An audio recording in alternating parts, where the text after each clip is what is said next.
Welcome to Building the Future, hosted by Kevin Horick. With millions of listeners a month, Building the Future has quickly become one of the fastest rising programs, with a focus on interviewing startups, entrepreneurs, investors, CEOs, and more. The radio and TV show airs in 15 markets across the globe, including Silicon Valley. For full showtimes, past episodes, or to sponsor the show, please visit buildingthefutureshow.com. Welcome back to the show. Today we have Marie Incontrera. She's an author, consultant, and speaker. Marie, welcome to the show. Thank you so much for having me. Yeah, I'm excited to have you on the show. I'm actually really quite fascinated to get into a bunch of the stuff that we'll cover a bit later. But maybe before we get into all that, let's get to know you a little bit better and start off with where you grew up. Sounds good. Well, I grew up in Bensonhurst, Brooklyn, and I moved a whole 20 minutes away to Bay Ridge, Brooklyn, and I've been living here ever since. Okay, very cool. So you went to university. What did you take and why? So I had a double major in biology and music. It's actually kind of a funny story. I graduated high school early. Okay. And I sort of felt the pressure to do something that would, quote unquote, make me money. So I went to school for biology because I did well in science, and I realized I didn't like it. But I was already really far into my degree, and so I decided to stick with it, and I double majored in music as well. Very cool. So what made you take that, or especially kind of music? Because I always kind of find it fascinating, and I also think understanding music and playing music, maybe you never end up doing it for a living. You maybe just do it as a hobby for the rest of your life. But I think what you learn in that transfers into so many other industries. At least that's my opinion. Do you agree with that, or what are your thoughts on that? Absolutely. I definitely, I did have a career as a musician. Nice. I was actually a full-time performing musician for a while. And I, even now it's sort of more of a hobby thing. I still do get paid for things, but I get to only take the projects that I really feel good about, which is a luxury. Yeah, there's nothing wrong with that, right? Yeah. But I do feel that my creative training really transfers into my everyday work. No, I 100% agree. And I think even just, it's funny, just being in the industry as well and kind of growing up playing music, there's so many people that are entrepreneurial or in the startup game that either are still musicians, were musicians, a bit of both, right? Mm-hmm. And so it's always kind of fascinating to me how many musicians have kind of moved into the tech, social media, online space. So that's always kind of fascinating. Absolutely. So walk me through your career up until what you're doing now, because you're doing a ton of stuff and it's really actually quite fascinating. Thank you. Well, like I said, I started as a musician, which really means doing a bunch of odd jobs all the time. Sure. Sort of getting work when you can. I was performing. I had a band that did very well. Our last performance was actually at Carnegie Hall. Nice. So, we were super lucky. We had a really robust performance schedule for the 4 years that we were active. But it also meant that I was teaching a lot and, taking copying work and doing anything that I could to make ends meet as a musician. And one day I was at my job teaching middle school part-time. Okay. And it was sort of a really difficult job. And I get a text message from a friend who is a business author and consultant. And she said, "I have an idea for you. Quit your job." Okay, interesting. I said, "What is?" Yeah, I said, "Okay, what?" She said, "What? Why don't you try becoming a virtual assistant? It would be really great. You can make some more money. You can work from home, flexible hours. Sure. This way you have time to pursue your music, and it's easier to make ends meet." So I took the leap and became a virtual assistant, and then slowly People started coming to me for one of three things, and those things were social media, podcast booking, and also TEDx booking and speaker coaching. And so slowly, as I was going through that, and I realized, oh, people are coming to me for these things, maybe I should formalize my packages. And what I'm really doing now is consulting, not really being a virtual assistant. Okay. So what fascinated me about what you're doing is you work with a lot of people to actually get them a TED Talk and help them through that process. So do you want to walk us through that journey of how you became an expert in TEDx consulting and some of that stuff? Sure. Well, it kind of happened by accident. The same friend who said, hey, quit your job.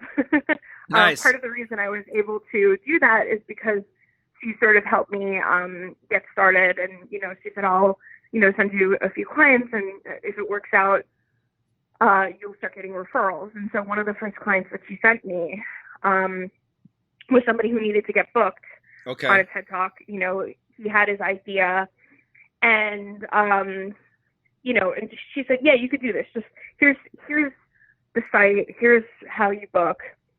And I said, okay, well, no guarantees. I mean, it is a TED Talk, right? Like, I Sure. can't make the guarantee that you'll get in. And he said, well, let's try it. Okay. And let's see what happens. At least and you were honest. Ended up getting booked for, right. And he, full disclosure, had already had his talk written, so I didn't help him with the idea. Okay. But he said, all right, let's try it for a month. I really just need somebody to send my pitch out and to send the talk idea out, and let's see what happens. And he ended up getting booked for 2 talks. Wow. That's awesome. So, yeah, so I was like, oh. And then because that happened, more clients started coming to me and saying, hey, could you get me a TED Talk? Sure. And, I used the same stipulation. I was like, no guarantees. And then, a couple of my clients got booked for at least one. Nice. Every client that came to me started getting booked, and I was like, oh, I must really know what I'm doing here. So let me see if I can formalize this. Sure. And step one of that was me doing my own talks. Okay.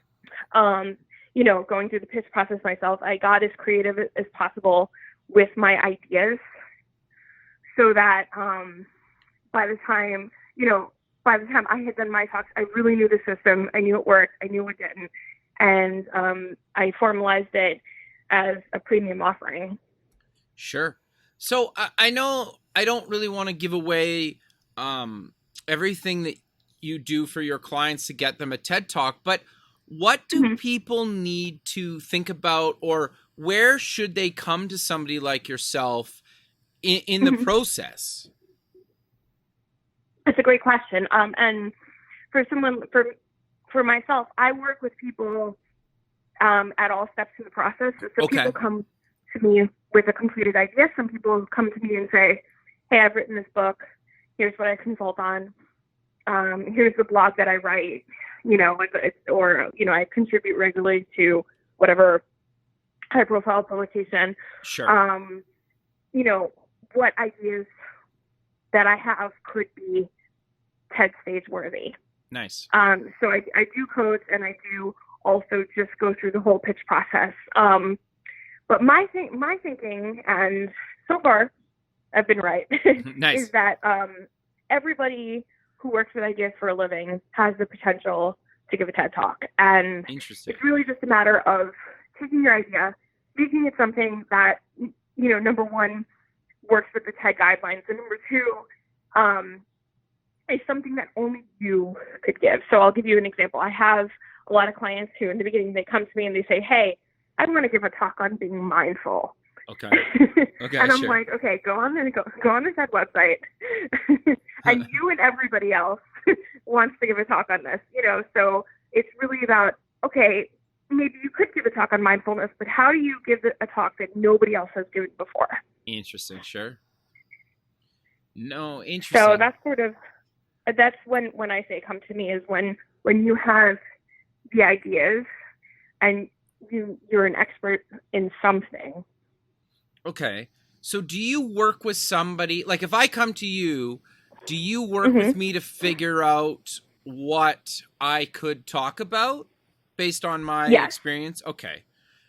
Is there is there certain things or topics that the TEDx community is always kind of looking for, or are they looking for unique ideas, or it's kind of all over the place and they're willing to take anything as long as it's a really good talk?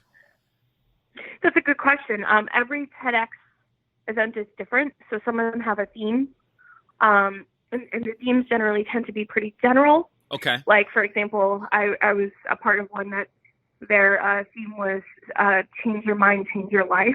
Okay. And that can be anything. That could be about art. It could be about, climate change. It could be about, tech. It could be about relationships. So that's an example. But some of them, they don't announce a theme, and then they kind of see who they get.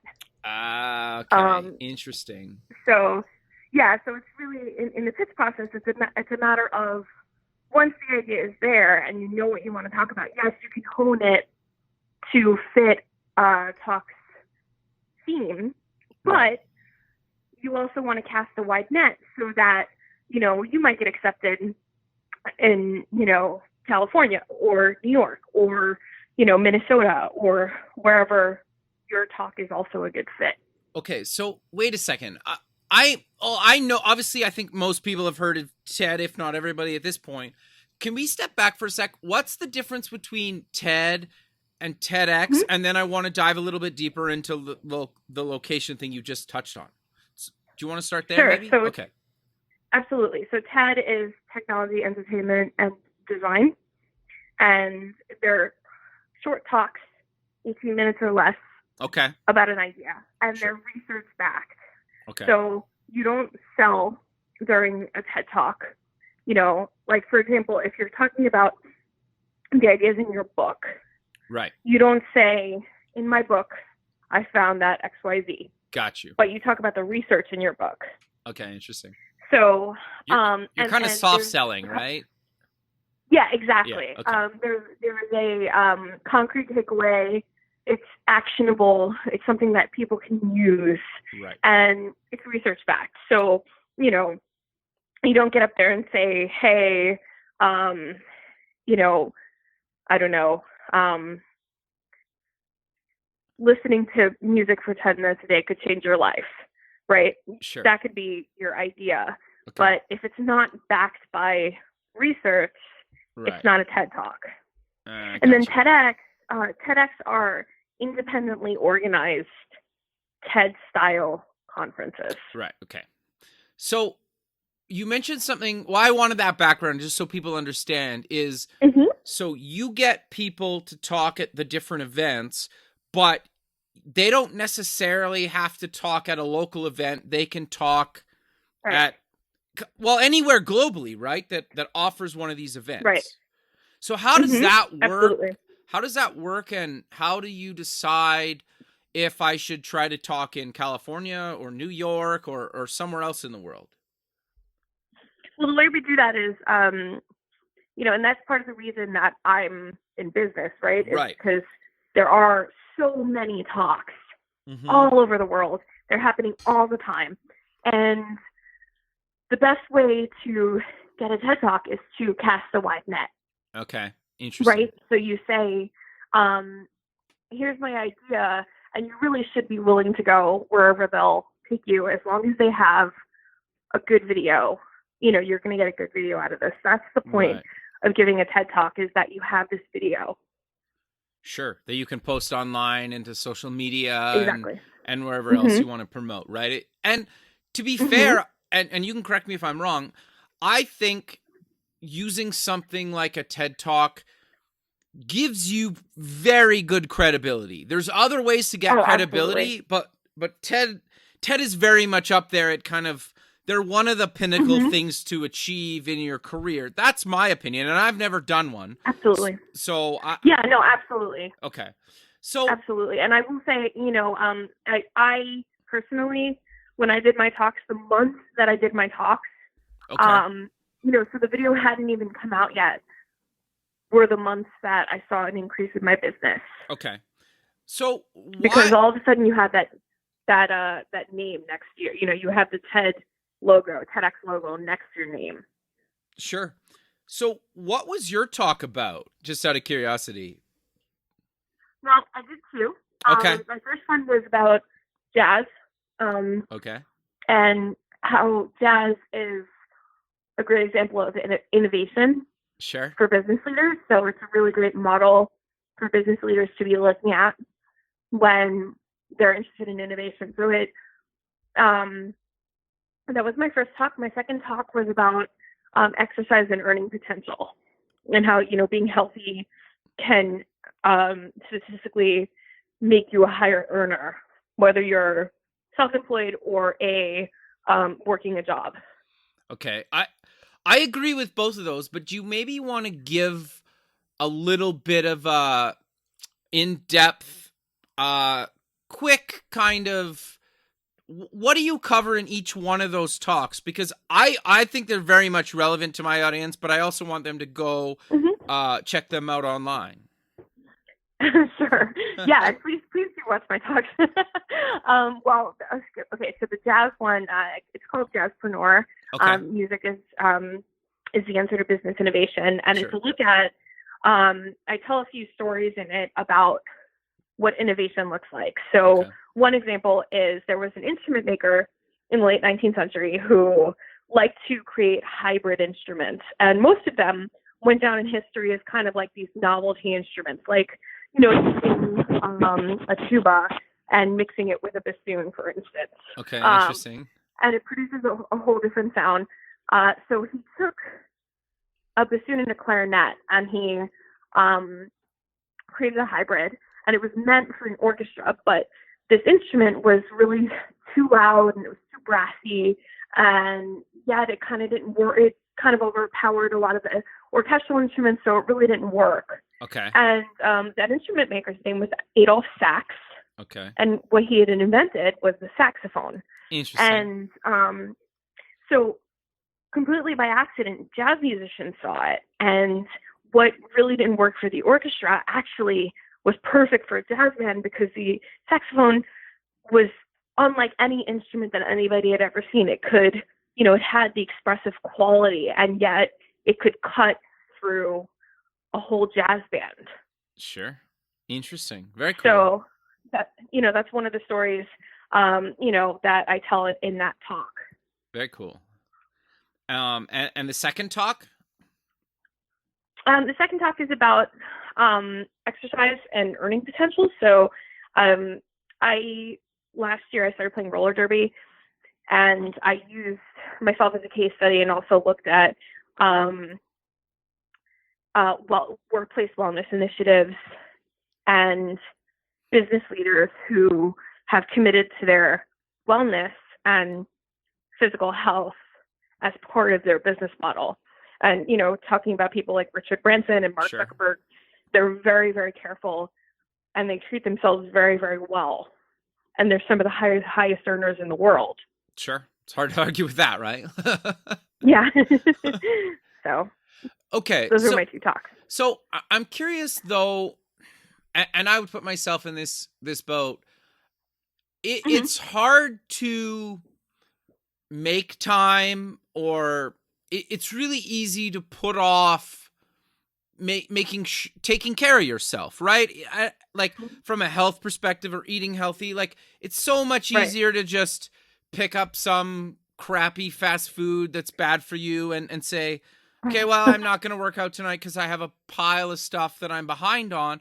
So how do you motivate yourself to, I'm sure like you have your cheat days where you still enjoy. Oh, sure. Right. And you still maybe slack off here and there, but how do you stay motivated to actually keep going, weeks, months, years later? Well, that's a great question. And it's funny because I do get lazy sometimes. Sure. I think we all do, right? Yeah, especially, being self-employed and being an entrepreneur. a lot of times, I can't leave and go to the gym because I'm, really stuck on a deadline or something like that. That does happen. Sure. And when that does happen, I forgive myself, Sure. and I move on and I say, okay, the next day. But what keeps me motivated is that I think better Interesting. when I'm working out. I problem solve better. I have more stamina in my workday. And so what I find is that if I treat my wellness like I treat my career, that I have better results in both. So that's how I stay motivated. Okay. Interesting. No, I think that's really good advice. So at what point though did you know that these effects of actually staying healthy and working out were actually affecting your business? Was there a defining moment or what made you convinced that it's working? Well, I tracked my income over time. Okay. And my talk is not about wellness can change your life. Right. That's really general. So that's actually another point for people wanting to give a TED talk. It has to be really specific. Okay. So it can't be exercise can change your life, change your relationships, make you earn more money. It's like no, you pick one of those. Got you. Okay. And so I really thought about it, and I was joining a roller derby team. Okay. And so I knew I was going to be committing to exercising a certain amount of hours every week and really taking my wellness seriously, because if you don't eat right, you're not going to last at practice. Right. Interesting. So being accountable to something or a team, in your case, it sounds like, Is that fair to say? Mm-hmm. Interesting. So you need to figure out what works for you. Right. And then, so I tracked my income. Okay. And I started earning more once I started taking exercise seriously and I started training. And I got curious about it. I did some research, and it turns out that according to Time magazine, employees who exercise earn 9% more statistically than employees in the same position who don't. Interesting. Wow. So, and that's because they're taking fewer sick days, they're more likely to get a raise, they're more likely to become the go-to person for something, and the boss trusts them more because their problem-solving skills are better, they're happier at work, they're healthier, so that means that they work better. Interesting. So how many times a week do you get in a workout on average? I try to do at least 3-4 times a week. Okay. But I keep moving every day, have a standing desk. When I take a break, I try to walk around or something like that. It really becomes part of your life. No, I think that's really good advice, right? Because I think especially people that are doing their own thing and running their own company, it's so easy to put off, right? And so it's good to hear from people like yourself that are doing it and continue to do it, right? And just kind of hopefully motivate other people to do it for themselves as well. Because I think that's great. But you wrote a book. Do you want to talk about what the book's about and what made you actually decide to write the book? Sure. So I actually have 2 books. The first one's about social media, but the second one is called Spread Your Idea. Okay. And it's about the TEDx process. Okay. It's about taking your idea from, I don't know what to write about, Sure, to having all your pitch materials ready to go, and then pitching. The book is really for people who want to pitch themselves. Okay. So it takes them through that process. If somebody, doesn't have the time or the, funds to work with somebody like me who will pitch them, here's a step-by-step guide to make a successful pitch for yourself. Very cool.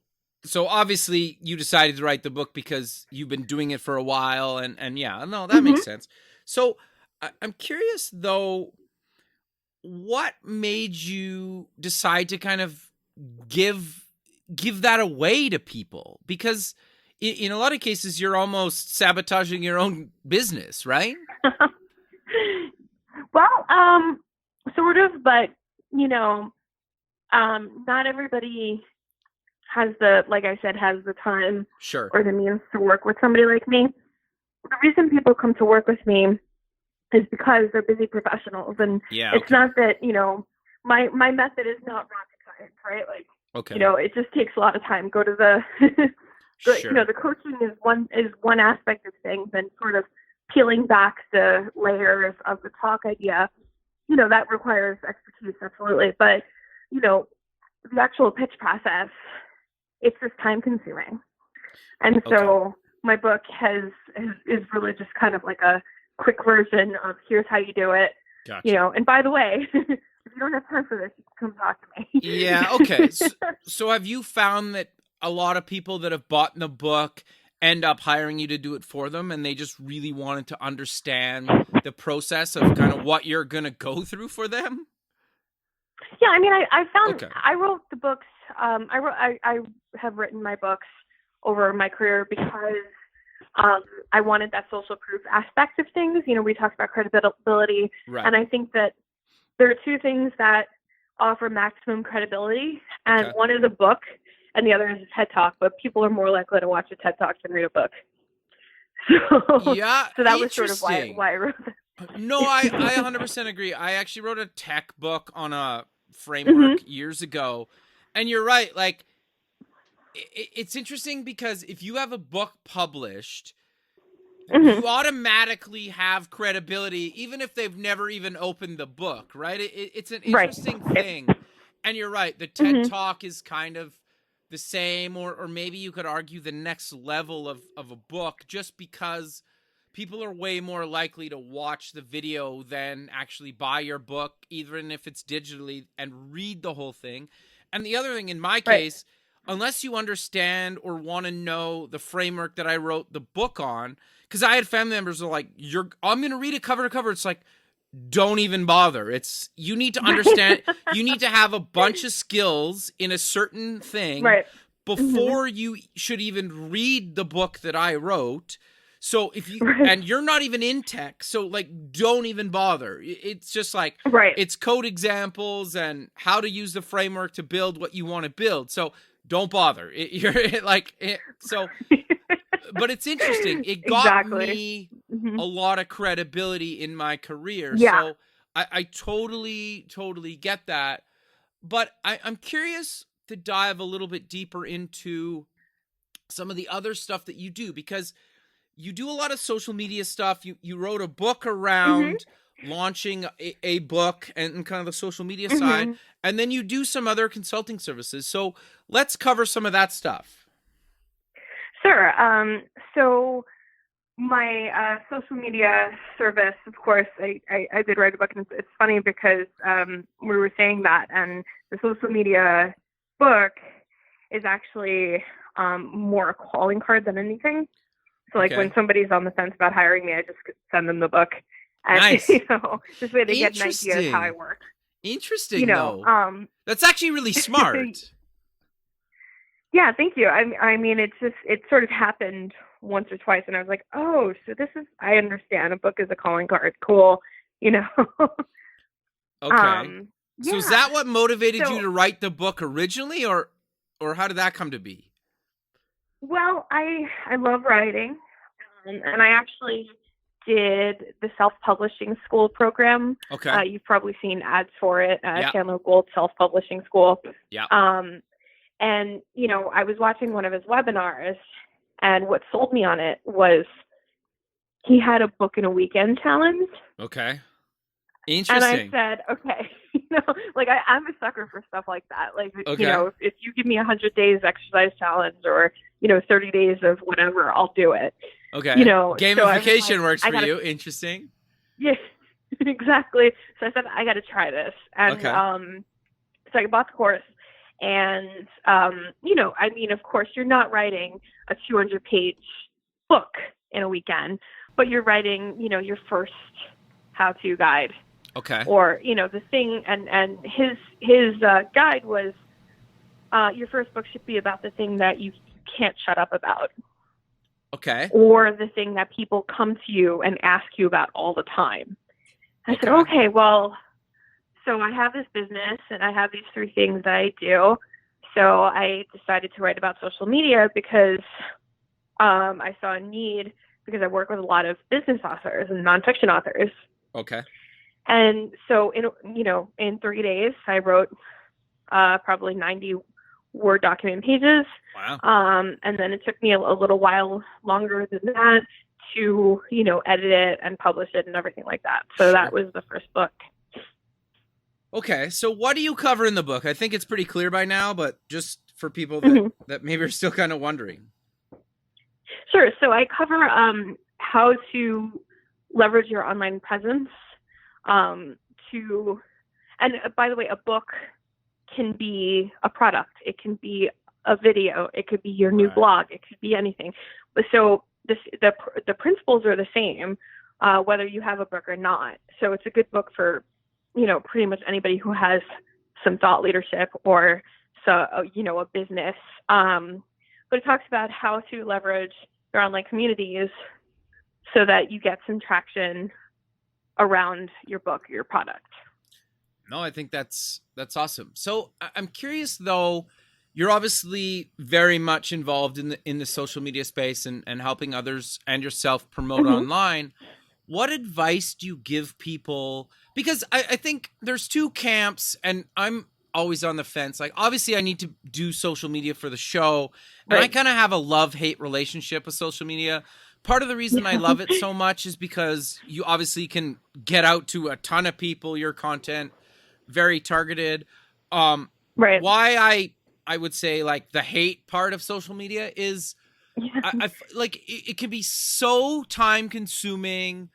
Yeah. If you're doing the wrong stuff. And in my experience, and you can tell me if I'm right or wrong here, is it's so trial and error per platform. And I'll try a platform for a while, and if I've had success on it, I keep using that platform. If I don't have success on that platform, I just kill it off, because I just so like it's a full-time job for people, right? And so it can be so challenging to know what to post. If you post too much, if you post too little, like it's such a juggling, balancing act. Like, what are your thoughts and advice on the whole social media space? That's a really excellent question. And yeah, it is trial and error. If you don't know the platform, it can be months and years of trying to figure things out. But each platform has its own algorithm. Sure. Each platform has its own way that it works. For example, LinkedIn, it works best if you post, early in the morning when people are getting to work, and, in the middle of the afternoon when people are leaving. And maybe if you have a big following or an engaging following that's, engaging with all your posts, then maybe you post ones at lunchtime also. With Twitter, it works better if you do multiple times a day because it's a fast-moving platform. Facebook, no more than really once or twice a day. Instagram, it kind of doesn't matter. It matters a lot less. So, you look at, and it took me years to learn this stuff, but because I know each platform and I know what works and what doesn't, it's a lot less trial and error for somebody who's, worked with the platform professionally. No, that makes a lot of sense. And I think the other thing too, and I try to tell people this because they ask, it seems to be, you just need to figure out what works for you. Like, if you're posting content at a certain time, you should try in the morning, at lunch, in the afternoon, at night, on the weekends, not on the weekends. Only right. That's absolutely right. Like, I'll tell you, for me, posting about the show and new episodes work the best Tuesday to Thursday. Yep. And for Twitter and Facebook, LinkedIn for me if I post at night, and even Instagram for me seems to work the best at night. If I post early in the morning, it's so hit or miss. If I post middle of the day, why even bother? Right? And you just told me some of that overlaps, some of that's a bit different, right? And it really depends on the industry, the space you're in, parts of the world that you're targeting, right? And so it's so... Oh, totally.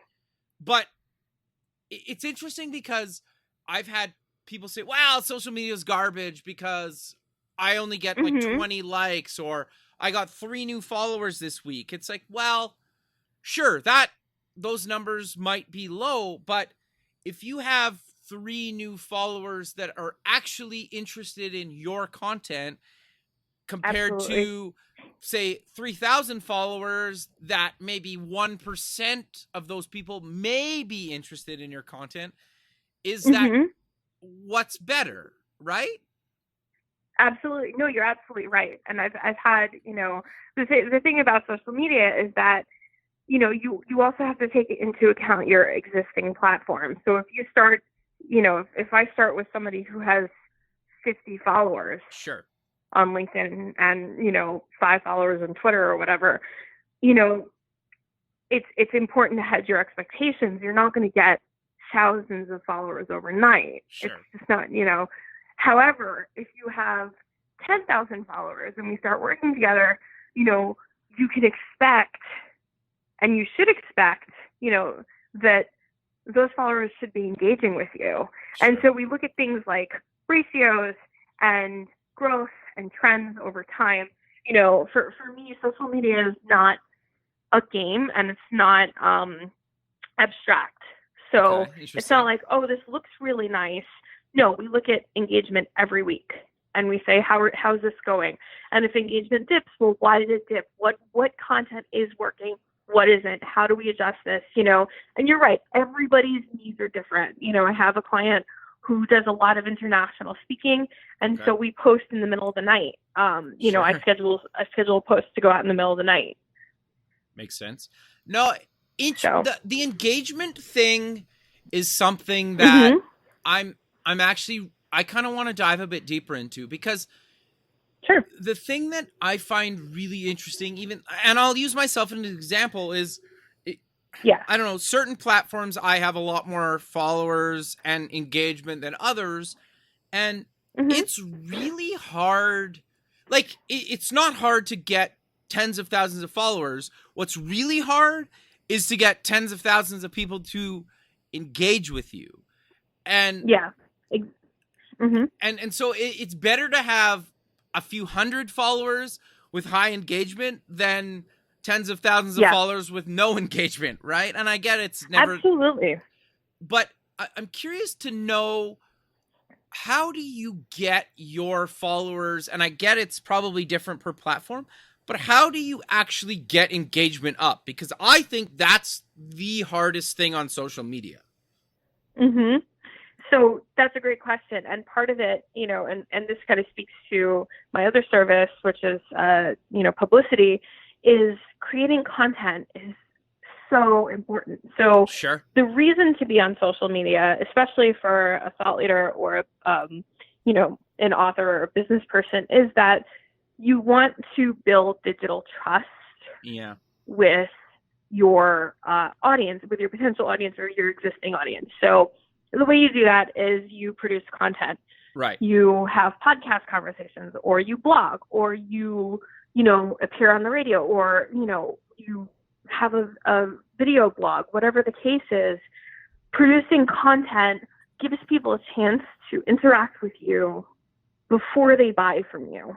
And the more that they trust you, the quicker they're going to buy from you. So this is a long game. It's not, okay, you're going to do one podcast interview and everybody's going to listen to it, and then you can sell your book. It's really over a matter of months and lots of really great conversations, and of course, so using us as an example, right? Like after this conversation comes out, I'm going to share it and I'm going to tag you, and I'm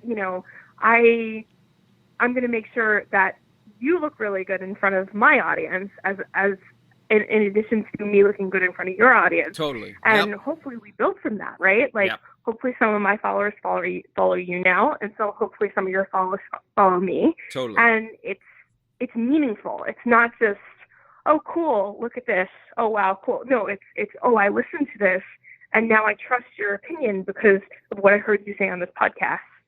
Yeah. Or you heard, like, you go on a bunch of different shows and people have heard you on a few shows and they're like, oh, wow, I really need to pay attention to what she's doing and look at, like, in the future and what she's done in the past because I really like her content, right? It's interesting. The other thing I want your thoughts on, and I don't know if it's controversial or not, but what do you think about repurposing content? There's been a lot of talk, maybe not necessarily recently, but over the last few years, where take your content and whatever it is, if you have a blog, turn your best blog post into a book, and then after that you turn it into a course, and then turn that same content into, I don't know, maybe your own podcast or radio show or TV show or whatever. What's your thoughts on repurposing content for the different mediums? My thought is that it's definitely a good thing to do. And I'll tell you why. The reason is because not everybody consumes content the same way. Sure. And so, you know, the person, like, for example, this is why I have the TEDx book and my TEDx offering, is because, first of all, somebody may not have the means to work with me, but they might still get extreme value out of my content. Sure. To the point where they might give their TED talk and then, you know, earn more and then finally decide, okay, now I need a social media consultant. Sure. So who am I going to work with? Am I going to work with the person who, you know, I don't know, or am I going to work with somebody whose book I read and who helped me get a TED talk indirectly? Right. Yeah. So, interesting. Yeah. It's the long game again, right? Yeah. Exactly. And, you know, so the people who are listening to podcasts probably aren't also reading my blog, you know. Sure. So I do think repurposing content is important, as long as there's a variety of things, you know. And I see it all the time, you know. Each blog post, even from these people who have, you know, 100 and some odd Forbes articles or whatever. Not every piece is its own discrete idea. Everything's sort of building, you know, on one another. Sure. No, I think that's really good advice. I think the other thing too, and you can tell me your thoughts on this, is everybody out there listening needs to just start creating their own content. On whatever channel they're comfortable with, start there, and then eventually move to the channels that you're completely uncomfortable with and hate and despise. And why I say that is I started this show 4 years ago to get over my fear of public speaking. I feared it, like deathly feared it. I love that. So you need to push yourself out of your comfort zone, slow, fast, somewhere in the middle, but you need to start creating your own content, and eventually you hope you get to a point where you're successful enough that you can get other people to maybe either help you write your content. Maybe you write the bullet points or a shorthand, or you write 3/4 of an article, 1/4 of an article, and you get somebody else to turn it into a full article or book or whatever. And then you have somebody else promote it, right? But you're still creating the content. They're just expanding on the content. And absolutely. So it sounds like you're in the same boat, right? Like throughout the show, you've talked about doing a bunch of things to either help your career, push yourself out of your comfort zone, or you're doing other things to affect other parts of your life. Like I think the best example is you joining a roller derby team to help you stay healthy and fit, to make your business better, which is pushing yourself out of your comfort zone, right? Is that fair to say? Sure. For sure. Yeah, absolutely. I mean, it's like, I will say it started out as something to do to get healthy, and then it ended up being, okay, this is the thing that scares me, you know. So you know that saying, do one thing every day that scares you. Yeah. Well, that was it for a while, you know. Sure. And then it's not scary anymore, and you go on to the next thing that's scary, whatever that is. Exactly. Interesting. So so where do you go from here? Like, what does 2019 look like for you? Well, I'm hoping to expand my speaking profile. You know, I've given these 2 TEDx talks. Sure. I'm hoping to start to build my career as a speaker, and I'm going to be writing some more. So hopefully I'll come out with another book or 2. And expanding my services. So, you know, I do podcast publicity, which is, of course, how you and I met, because I sent you some clients. Yep. So I'm going to look into maybe putting my money where my mouth is and creating my own podcast. Very cool. You should. You very much should. You know, yeah, I mean, I love conversations. And so I think it's probably the next frontier for me is getting out there and, you know, having my own podcast as another form of content that I'm creating. No, I 100% agree. It's interesting. You touched on something that I think we should kind of dive a little bit deeper into. You and I connected, I can't remember, but we met online basically, right? Like, and then to your point, you sent me a few of your clients to be on my show.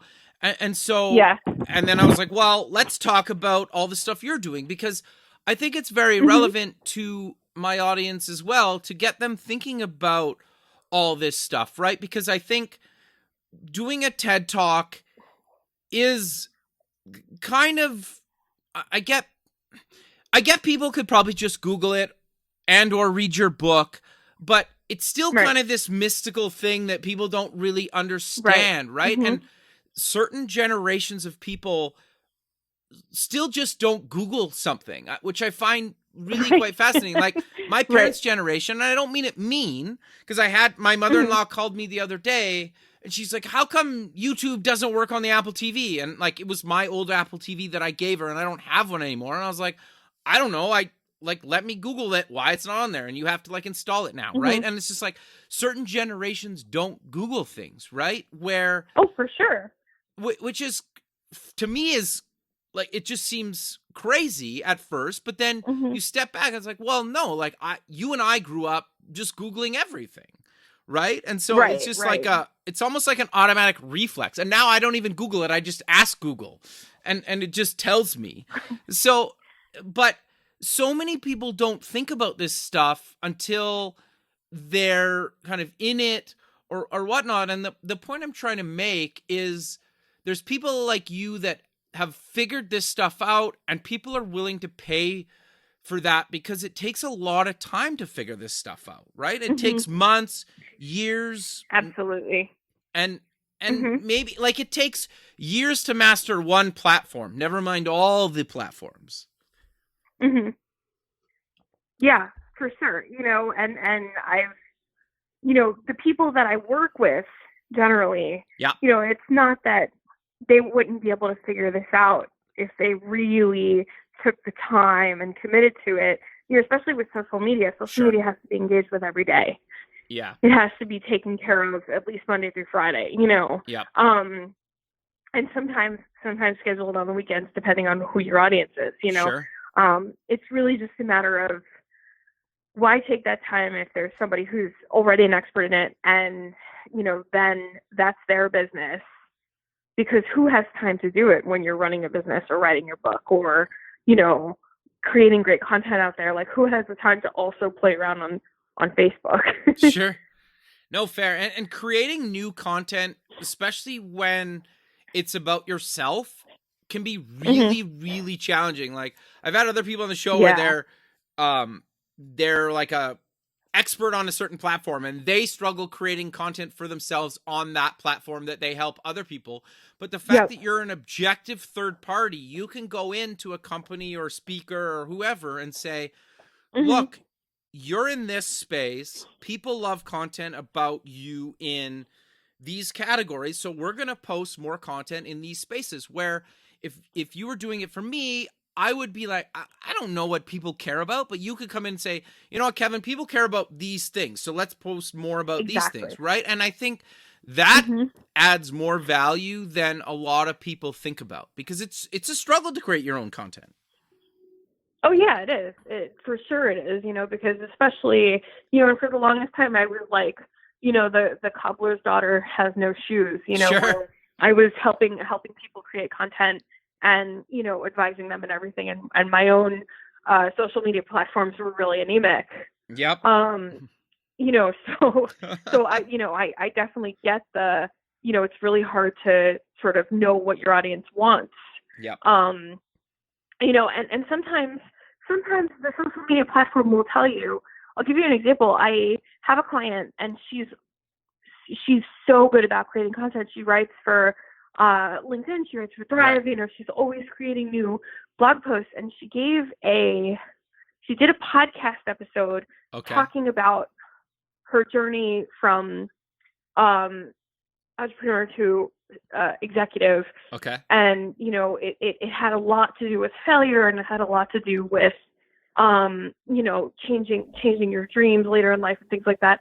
And 100 people interacted with it right away. Wow. On LinkedIn. Very all of cool. a sudden she had 100 likes, and we were like, and I logged, she wrote me, she was like, oh my gosh. And I was like, maybe that's the next thing you have to write about, because the audience is telling you, sometimes that takes some time, but Sure. if you're taking care of your audience, they'll let you know what they want. Sure. Yeah. No, that's actually really good advice. But we're actually out of time. So let's close with mentioning where people can get more information about you, the books, the speaking, you helping them with TED, and any other links you want to mention. Sure. Well, my website is incontrera.com, INCONTRERA.com. You can find me on LinkedIn or, Facebook, Twitter, etc. Sure. My email is marie.incontrera@gmail.com. And my books are on Amazon. Perfect, Marie. Well, I really appreciate you taking the time out of your day to be on the show, and I look forward to keeping in touch with you, and have a good rest of your day. Thank you so much. Thanks very much. Okay. Bye. Bye. Thanks for listening. Please visit our website at buildingthefutureshow.com to join the free community, sign up for our newsletter, or to sponsor the show. The music is done by Electric Mantra. You can check him out at electricmantra.com and keep building the future.